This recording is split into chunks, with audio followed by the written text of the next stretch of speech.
na yung kasama. I will do it later. Kasi one in a minute.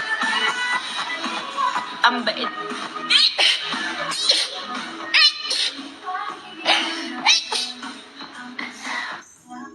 Sorry. Sorry po. Sorry na. Excuse me po. Na